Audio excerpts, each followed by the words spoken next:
Hello, lovelies. Caroline here from CarolineLeon.com. Um, Today is the first time I've ever done a Facebook Live from my desktop, so I'm a bit confused about whether or not people can hear me because it asked me a question about the microphone and I've left it at default. So if you're tuning in live and you can't hear me, if you can hear me, let me know, because if you can't hear me, you don't know what I'm saying. So I'll keep going, and hopefully the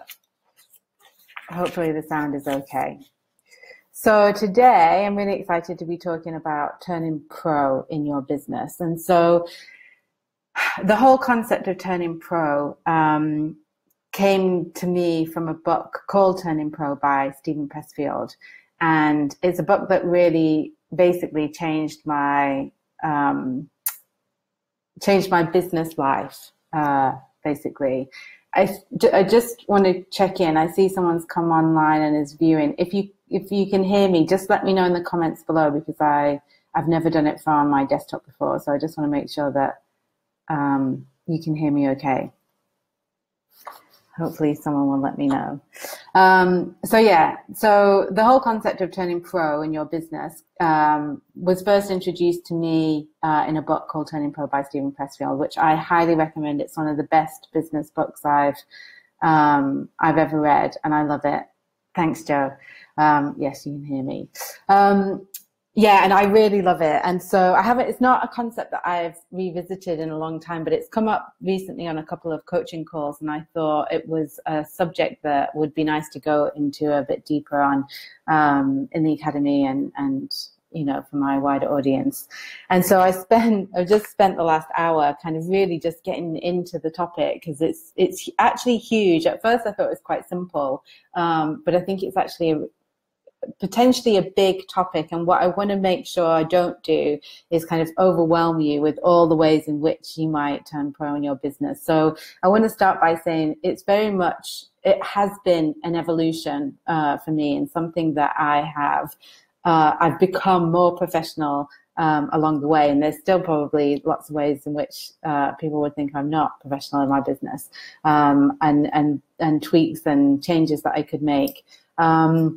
So I did a little mind mapping, which I love. Don't know if you can see that, just to kind of capture the main things that I wanted to cover. I've also got some pages of notes. I'll try not to refer to them too much, but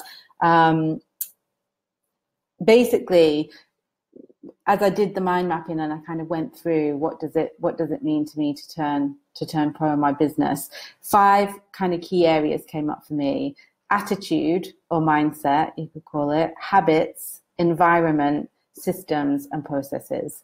And so I'm going to talk a little bit about each of those. And what I've done is, because the book Turning Pro had such a huge impact on me, I've also got several quotes from Steven Pressfield to kind of illustrate the points as I go along. He's quite brutal in his delivery of this concept of turning pro, because all the way through he makes the distinction between a pro and an amateur. And amateur's, quite a negative word in a way. And so I just want to caveat, I guess, some of the quotes and things that may seem a little harsh, with just that's the distinction he makes. And we're all amateurs at some point, and we're all amateurs, I think.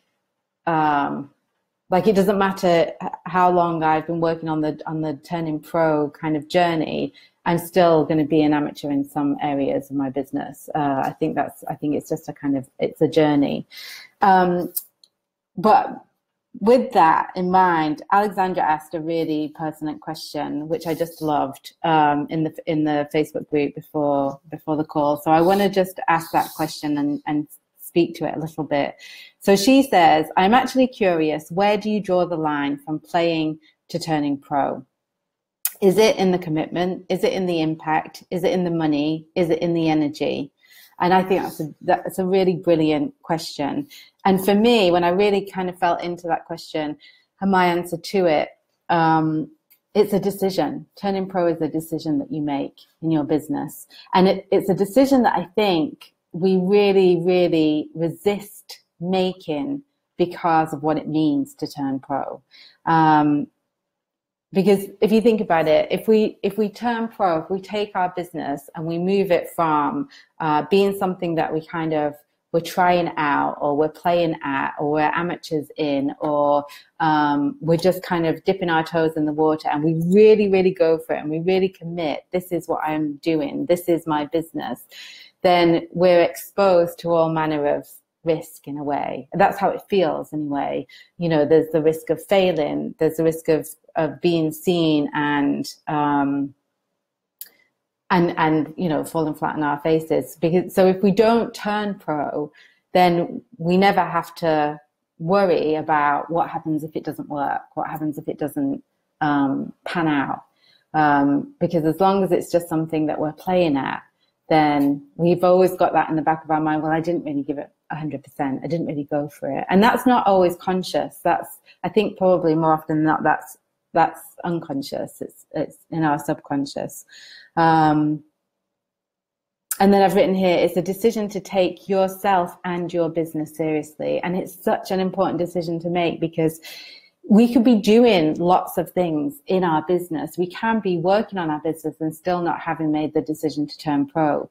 But the reason it's so important is because if we don't take our own business seriously, we don't see it as a legitimate, serious thing, then no one else will. And we can't expect anybody else to. Like I say, I've got several quotes because I think they're brilliant from Stephen Pressfield that I'm going to read out. And there's one here.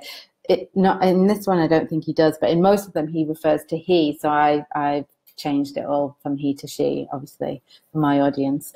So one thing he says is, what happens when we turn pro is we finally listen to that still small voice inside our heads. At last, we find the courage to identify the secret dream or love or bliss that we have known all along was our passion, our calling, our destiny.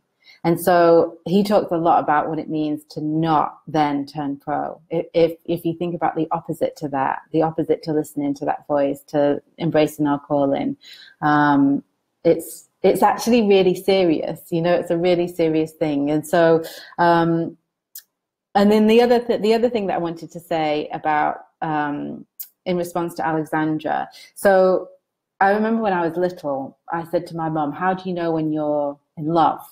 When I say little, I was a teenager, and so I was contemplating, you know, what it means to be in love. And I said to my mom, how do you know whether you're in love or not? And my mom said, when you don't need to ask that question. And I just thought it was one of the most profound and wise things my mom's ever said to me. And I think it's the same thing here. So Alexandra didn't say this exactly, but it's, you know, how do you know when you've turned pro? And the answer is when you don't have to ask the question, because you know it. You know it inside of yourself. You know inside that you're showing up to the best of your ability, and really going for it. And you've made the decision to take your business seriously. And then another quote from Stephen Pressfield, which I love, and maybe you can hear my printer. My printer's making all sorts of noises in the corner. Turning pro is like kicking a drug habit or stopping drinking. It's a decision to which we must recommit every day. So that's what I meant earlier when I talk about this evolution. So it's not just that you decide to turn pro and then, you know, suddenly you're a pro and that's it. You know, it is something, it's a journey. It really is a journey, and it's something that you commit to. And I'm going to get into the details in this broadcast. I always say I'm not going to be too long, but I have a feeling this might be a long one. I've got 4 sides of notes. Let's see how we get on. What have I written here? Turning pro.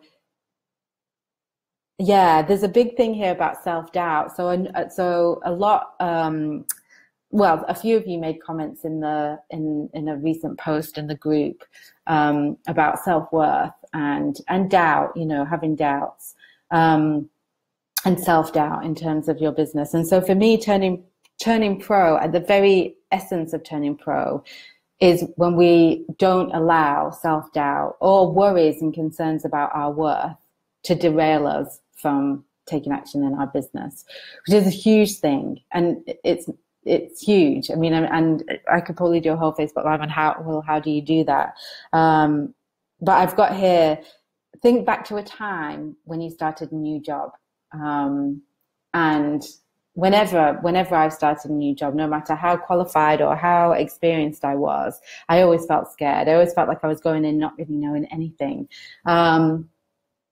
And I had tons of fear and self-doubt and worries. Am I worth it? Am I worth it? You know, because usually when you get a new job, it's a step up from the last one you had. So it's like all of this, have I taken on too much? You know, did I lie on my CV, or, you know, all of these doubts that come up.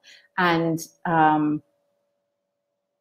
well, I mean, we could allow them to derail us. We could allow those thoughts in a new job to derail us, but more often than not, we kind of just pull ourselves together and we get on with what we've been hired to do, and we do it in spite of our fears and our doubt and our worries about our worthiness.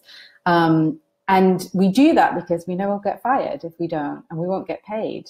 And so there's something about having that seriousness. I don't want to say that being in business is serious, because it's not. It's fun, and it can be so much fun. But it's kind of this idea of taking it seriously. So it's so much easier, and I don't know why, when it's our own business, when we're running our own business, to allow ourselves to not show up, or allow ourselves to procrastinate to the point that we don't take action in a way we would never, ever dream of doing for somebody else's company, in somebody else's business.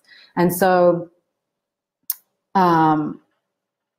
yeah, for me, exactly that turning pro means not allowing self-doubt to derail you in a way that you wouldn't allow it to in a new job for somebody else. And how funny that we do that we can overcome our fears and self-doubt in the name of somebody else's business and somebody else's dream and vision, but not our own. And I wonder why that is.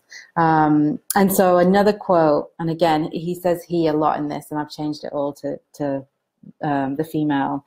So he says, the amateur allows her worth and identity to be identified by others. The amateur is tyrannized by her imagined conception of what is expected of her. She is imprisoned by what she believes she ought to think, how she ought to look, what she ought to do, and who she ought to be.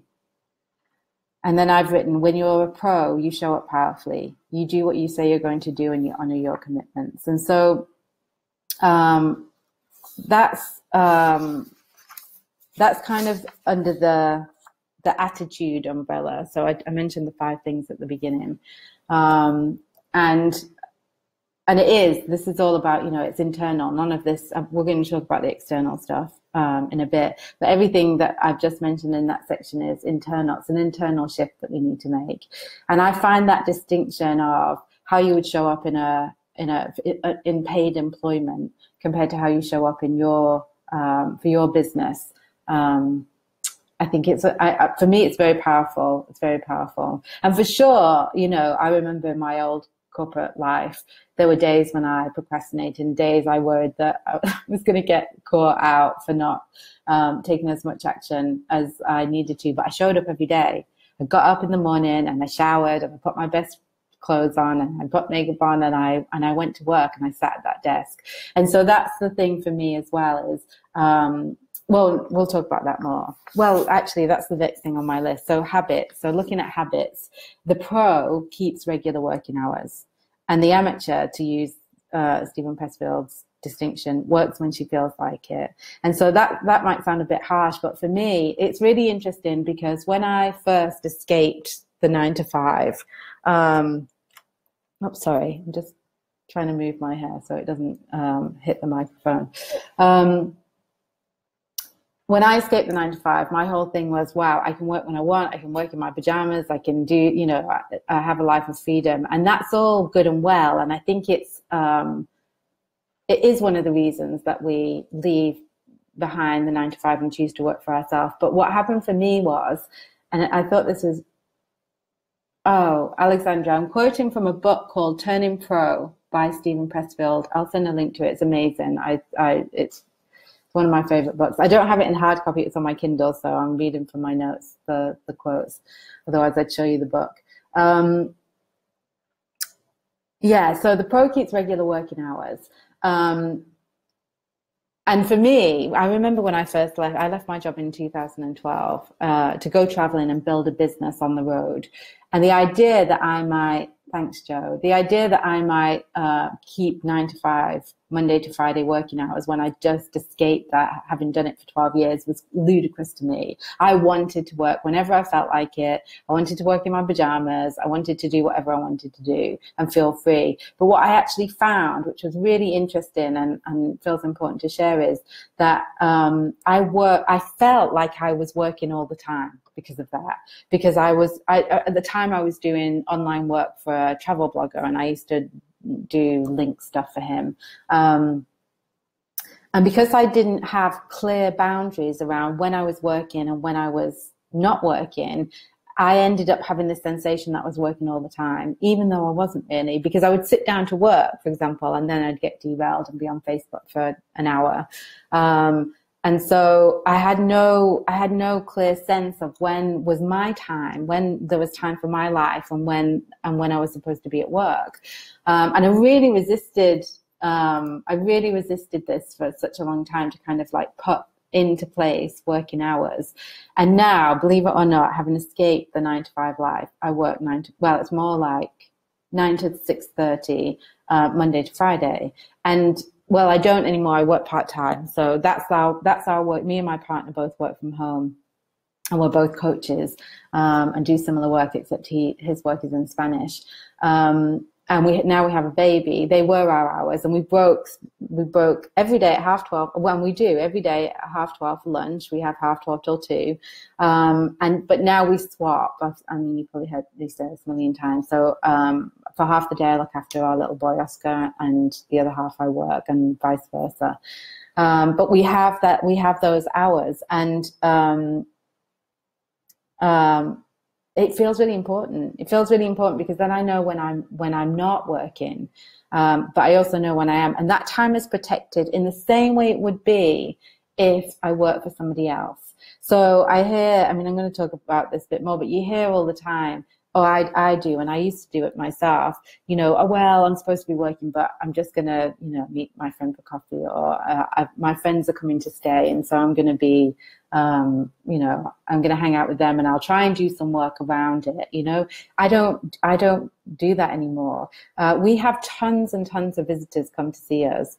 You're all welcome to visit anytime. But I say to every single person that ever comes to our house, and we have I would say at least every few weeks, we have someone come to stay with us, a friend or a family member. And they all know our working hours. And there's no exceptions unless we choose to take a day off, unless someone is coming who I haven't seen for a long time, and I choose to take holiday, and really, make that clear, maybe even to my audience. I might even put an out of office on my email, that kind of thing. Those hours are sacred. That time for me to work on my business is sacred. And for some people that might be, I know a lot of people go into business because they want more freedom, and that might feel restrictive, but just going back to the point I said earlier, for me, it's actually the opposite. It's liberating, because then when I'm not at work, I'm free. I don't have this sense all the time of I should be working, but I'm actually not, which is what I used to have before I went back to having a structure. And to me, it doesn't matter what the structure is. It doesn't have to be 9 to 5, Monday to Friday. But it feels really important to have structure. So then under habits, I've got the pro sets goals, and the amateur wings it and hopes for the best. And so I know some people have resistance to goals. I personally love them.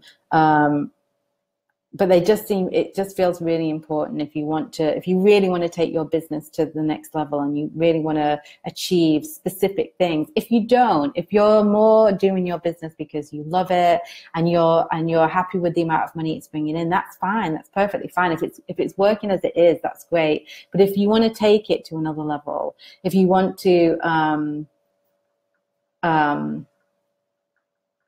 achieve specific goals or specific things in your business, you've got to set and review your goals regularly. And as most of you will probably know, I have a monthly planner for that, for to do that, because I think it's something that should be done. I don't really believe in should, but could be done on a monthly basis. And it's important. It's really important to do it. And then I've got another quote from Stephen Pressfield, who says, "The sure sign of an amateur is she has a million plans and they all start tomorrow." So he recognizes that too. And then I've put the pro reviews her progress. And the amateur is too busy worrying about whether or not it's good enough.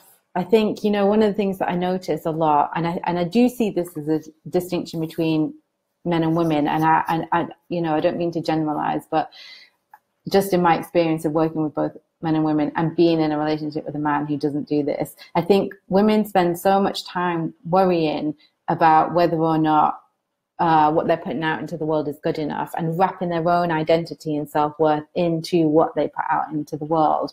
And what I see a lot of men doing, it seems like quite a masculine thing, is to not have those worries. And of course, I'm sure some men do, put stuff out there in the world, see it as a constant kind of testing and review.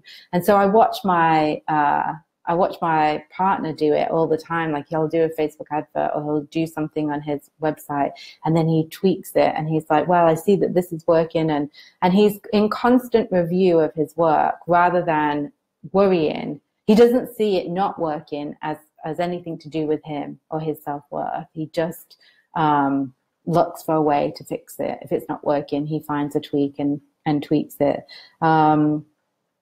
So the pro reviews her progress. And then this is a big one, and I guess this is where what I was referring to earlier, the pro makes her business a priority. So again, I see so many people because how do I make this clear? Because I do think it's really important to be clear on the lifestyle that you want in your life, and build your business around it. But it's really important to make your business a priority if you want it to succeed. If you've got ambitions with your business, it's important that you make it a priority, and that you protect the boundaries around your business like you would protect coffee with your best friend.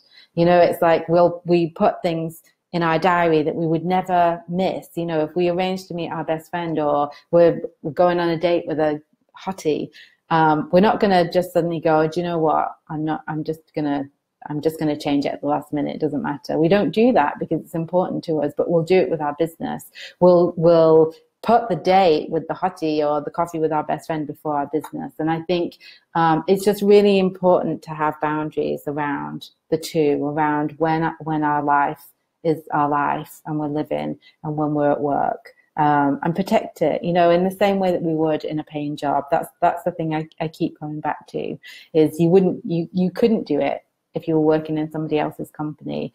Anyway, I'm going to take a sip of coffee. It's going cold. So if any of you have any questions that you want to ask me on any of this stuff, or any comments, feel free to put them in. It's amazing, actually, because on the phone, the comment comes up and then disappears. And as you know, the phone screen is tiny, but doing it from the desktop, I have it all here to the right of me. So that's really helpful. So if anyone has any comments or questions, let me know. So the pro makes her business a priority, and the amateur puts everything and everyone before her business. Then I've got the pro spends time regularly mastering her art. The amateur creates the conditions for overwhelm and then swims in it. These are my words. I'm kind of using the Stephen Pressfield style, and I'm putting my own stuff in here. And so for me, what that means is if there's something that I don't know how to do, I still get overwhelmed. Overwhelm, I think, is just, it goes hand in hand with being an entrepreneur. But I feel like I've got better at managing it. And so now if there's something that I feel like I don't know how to do it, rather than think, oh God, I'm never going to be able to do this whole running a business malarkey, I spend time finding resources and not allow myself to get sucked into a rabbit hole of the internet, and signing up for a million opt-ins and free courses, which I do still do a little bit. But I you know, I look at what I need to learn, and I set about learning it, and put that into place in my business. And so, and also, I mean, that's stuff for the business. I mean, that's where I made a big decision in my business, and I've talked about this before, around making the decision not just to master your art, as in the art of being a coach or the art of being a travel writer or whatever it might be, but also mastering the art of business. I think that's really important. That's been a huge distinction for me just in the last year. And it's kind of what made me fall in love with business and entrepreneurship, and hence why I've created the Academy, because I love it so much. So I've talked about that before, that it's important not just to master what you offer in your business, but also master your skills and improve your skills in your business. And as a habit, the Pro builds that in. So I have that in my habits, in my routine, you know, that I listen to.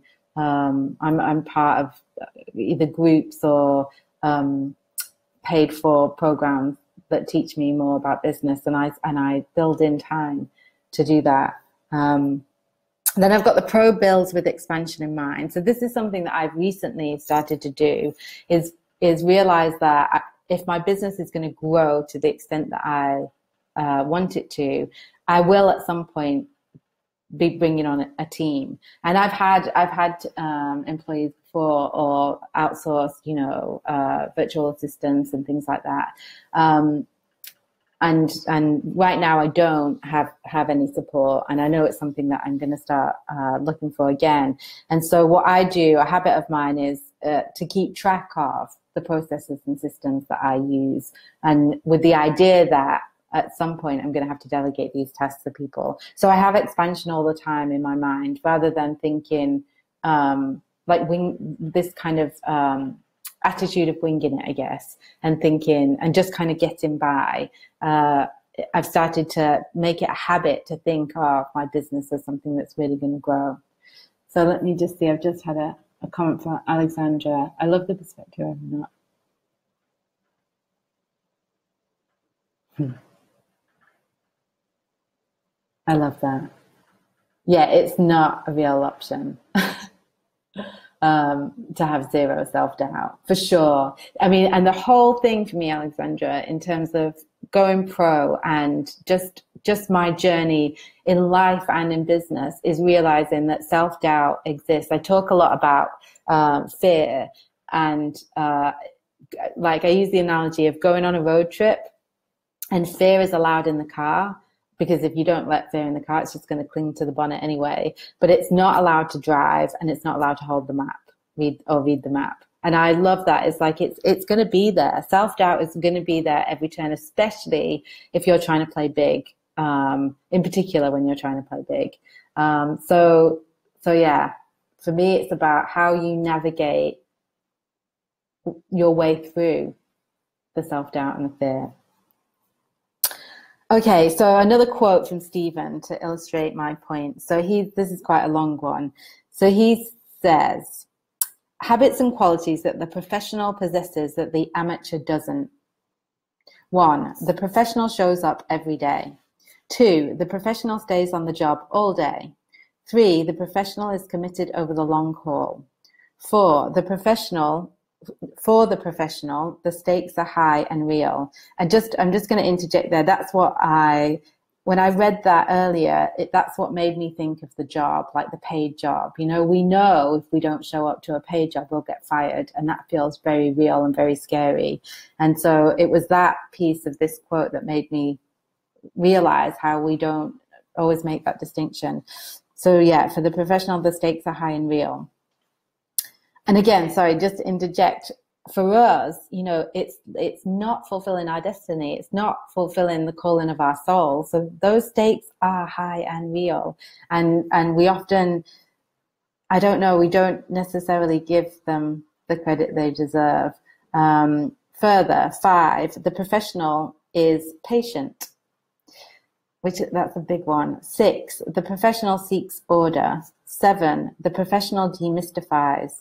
8, The professional acts in the face of fear. Just going back to that demystified, I think that's the whole overwhelm piece for me, and the skill set and all of that. You know, so many of us swim around, and I did it for a long time and still fall into it sometimes, like feeling completely mystified by what we need to do. And I think it's really true. The professional set's about making it clear. You know, how can I prioritize the skills I need to build my business? How can I demystify? Demystify? And clarity is the number one thing people come to me for as a coach, as a business coach. I get it all the time. So being able to do that for yourself, being able to, or just even having the intention and seeking out that clarity is huge. 8, the professional acts in the face of fear. Such a big one. 9, the professional accepts no excuses. 10, I'm not quite sure what this one means. The professional plays it as it lays. I guess that kind of rolls with the punches, maybe. 11, the professional is prepared. Yeah, Meryl, demystify. Yeah, would be simplify. Clarify is the other word that comes up for me. Number 11, I don't know if I read this or not. The professional is prepared. 12, the professional does not show off. I like that. 13, the professional dedicates himself to mastering techniques. So that's where I talk a lot about mastery. I think it's so important. And I think I see so many people kind of get derailed by their lack of knowledge or their inability. Like, it came up in one of the posts recently in the academy where people were saying, I doubt my abilities or my capabilities to succeed. And for me, it's a simple case of mastery. We can, everything that you could ever need to know. I say this all the time, and one of my favorite coaches, Steve Chandler, said it. Everything you could ever need to know about how to build a successful business is available for free on the internet. Everything. The problem is it's overwhelming to find it, but we can learn every skill that we need to be successful in our business. We can learn, and it's just a case of being open to that. 14, the professional does not hesitate to ask for help. Brilliant one. 15, this is crucial. The professional does not take failure or success personally. That's a huge one, and I see it all the time. Women that do that again, it's what I think the whole self-worth, people, a lot of women wrap up self-worth. The professional, 16, the professional does not identify with his or her instrument.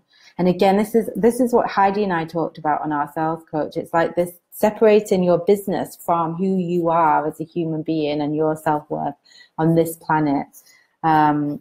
17, the professional endures adversity. 18, the professional self-validates.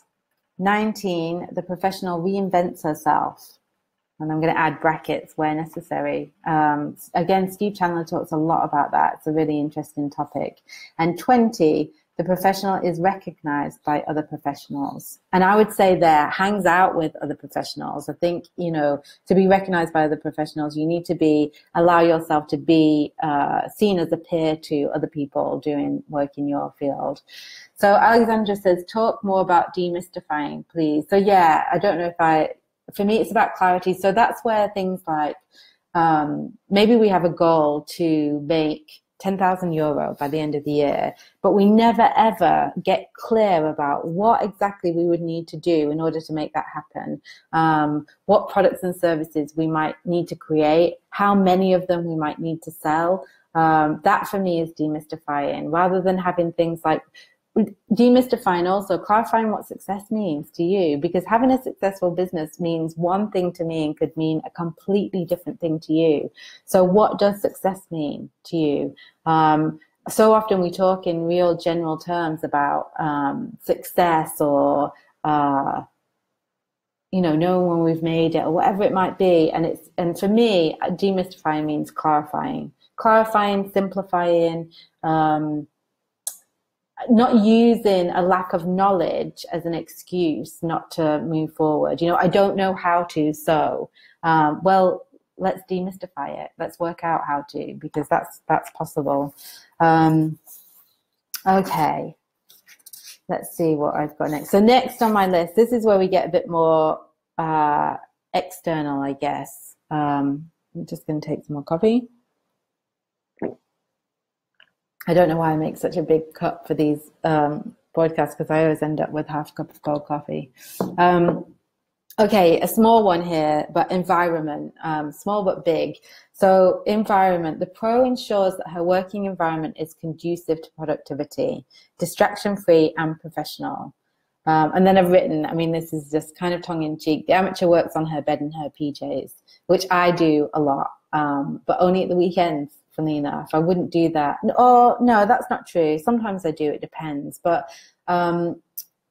so it's not a strict rule that you can't work in your pajamas, but there's something happens when you turn up at a certain time to your desk, and you have a desk, you have a space. I mean, even when I first began building my business in the jungle in Mexico. We were living off the grid, house sitting. We had a tiny little casita on this huge property in the middle of the jungle on the Caribbean coast of Mexico. It was incredible, but also ridiculous conditions to try and build an online business. But I did. I had some of my most successful times that in that environment.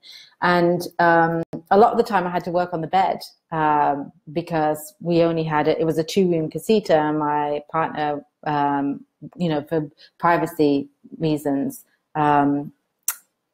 I didn't want to have my coaching sessions, with someone else in the room. So I would be in the bedroom completely sweating because of the heat and the humidity. And my partner would be in the other room. And I didn't have a desk, but we built a desk. We found some old wood, and we actually went. That's how important my business was to me, that we went and built. I mean, maybe I'll share a picture of Joanne, my partner, painting the desk that we built in the middle of the jungle so that I could have a dedicated space.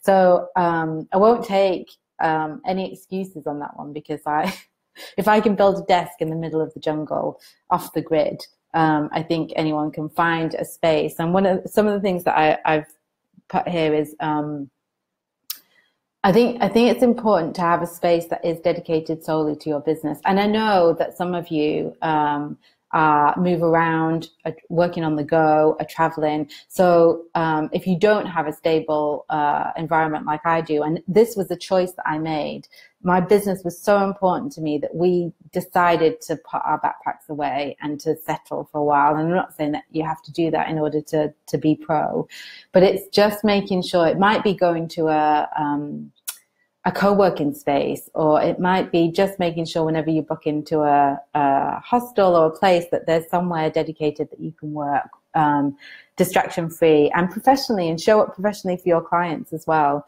That's really important. And then I've put the pro prioritizes buying business equipment over other purchases, for example. So I would prioritize, having my MacBook Pro and my good Apple earphones over maybe a handbag or a pair of shoes. And but essentially, I mean, I'm kind of joking, but it's making sure you have the right tools for the job. I make sure that I have a nice notebook, I have nice pens, I have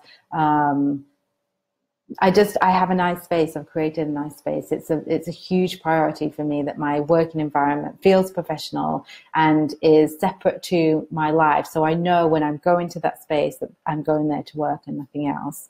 I would never sit at my desk and mess around on Facebook. I mess around on Facebook, but I'll do it on the sofa or in bed, or I won't do it here at my desk. I just don't do that. I might do it at that sofa, which is my office sofa. But so having the right equipment, making sure you have the right equipment, and you'll know, sometimes we resist buying what we know we need to buy. And I'll talk a bit more about other purchases that you might make in your business, more in terms of systems. So systems and processes are the next and final thing I'm going to talk about. And so I've got here, the pro has systems in place that are professional and create a positive experience for the customer or client.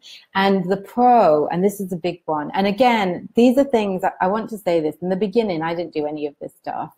This is stuff that comes with time. If you were to allow yourself to get totally overwhelmed by this video and think, oh my God, I've got to do all of these things in order to be pro, then I've failed in what I'm trying to get across in this video. It's not about having all of these things in place. It's, like I said at the beginning, it's a journey. This is a journey, and I had no systems in place when I first started, and probably for the whole of the first year that I was running my one-to-one coaching business. But with time, and I think for me, the distinction is the pro, when you've turned pro, you spot those situations in which it's like, I need to put a system in place here. You see things, maybe something goes wrong, or you see that you're spending a lot of time, for example, on a task that's taking you away from your gift, from being in your zone of genius. And the pro kind of, you know, makes efforts to ensure that those things are fixed and dealt with. So Meryl says, could you share the quotes you mentioned with us? They're so inspiring. Difference between, yes, I will. They're all written down. I will share them with you. And I'll share a link to the book as well, because it's a great book. It was a real turning point for me when I read that book in my business, for sure. And it was one of the first business books I ever read. It's in my top 5 business books. So that's what I've written here. The pro sees a problem and puts in place a system or a process to fix it. So I'm just going to give you an example of some of the things that I have and use. And not the great thing about most pieces of software that you can use for your business to make it more professional and more streamlined and more automated, usually have a free option, and then you pay when you have more users or for greater capacity or for more functions. So I use Zoom, as you know.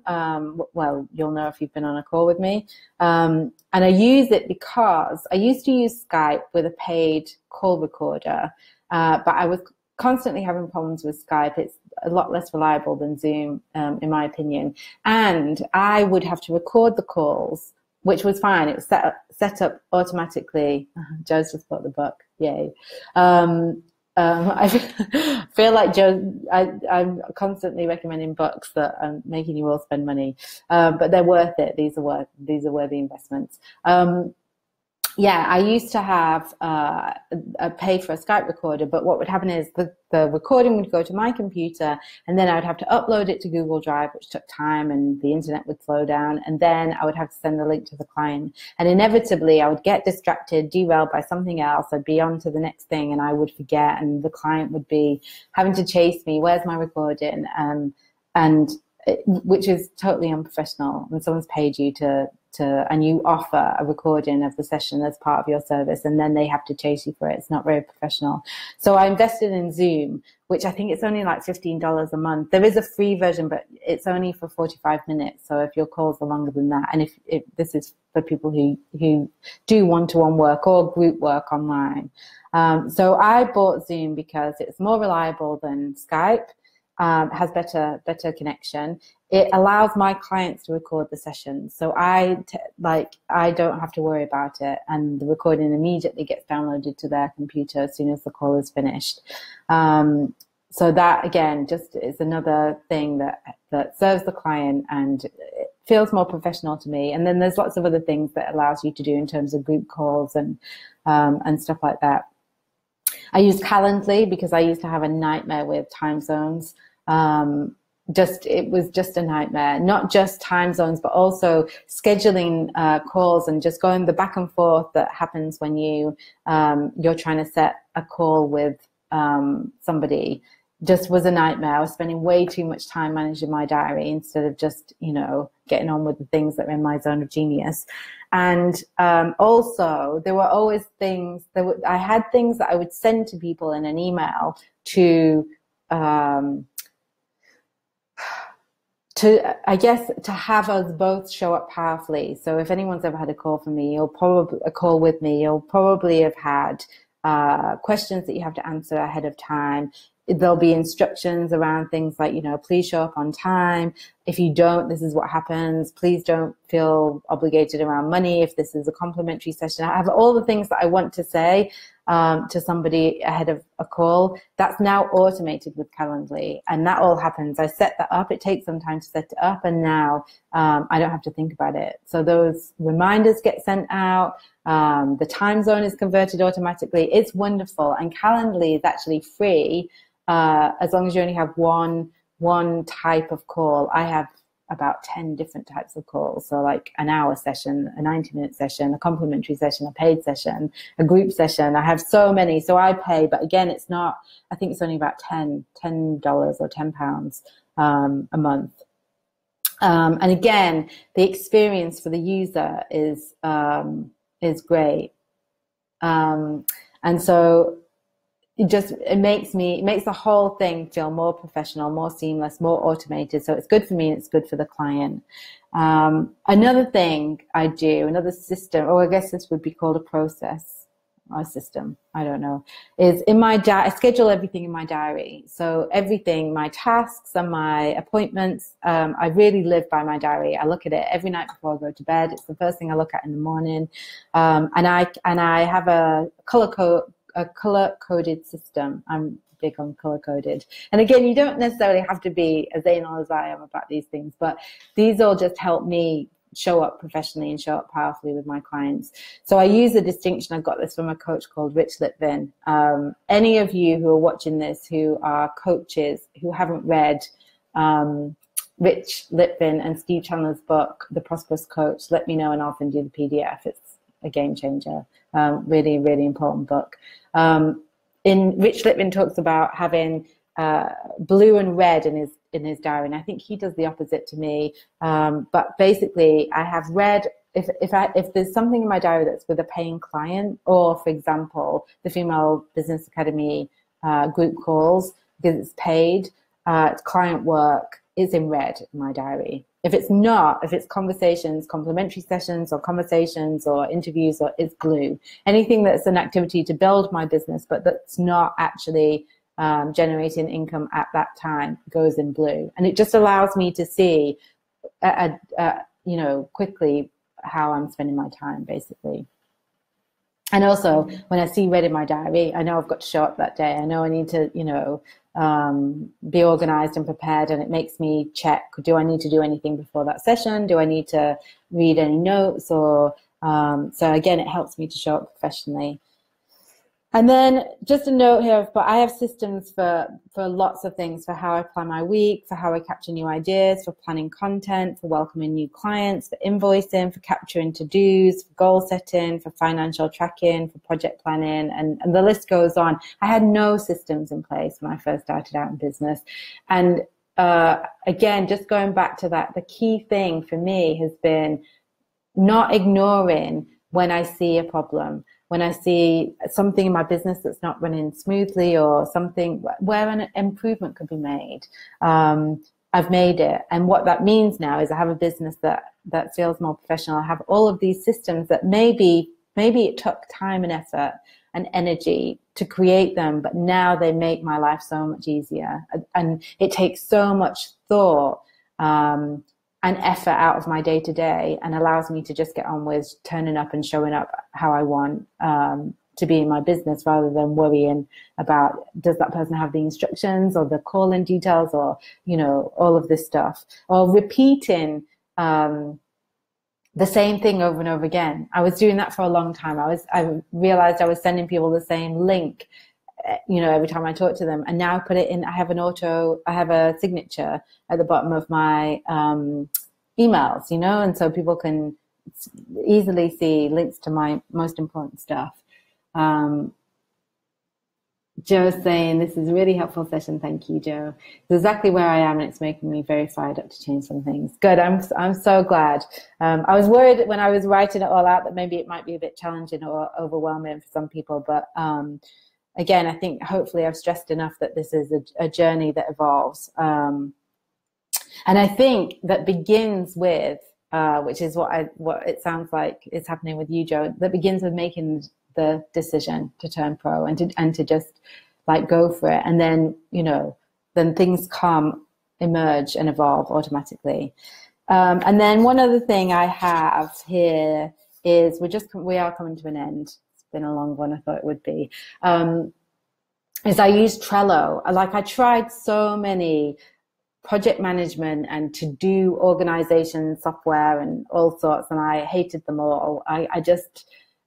They felt like another thing I had to do that I didn't have time to do. But I've kind of fallen a bit in love with Trello, which is totally free. And I did a course in it called Trello for Business, which is really cheap, super cheap. I think it's $19. I'll put details in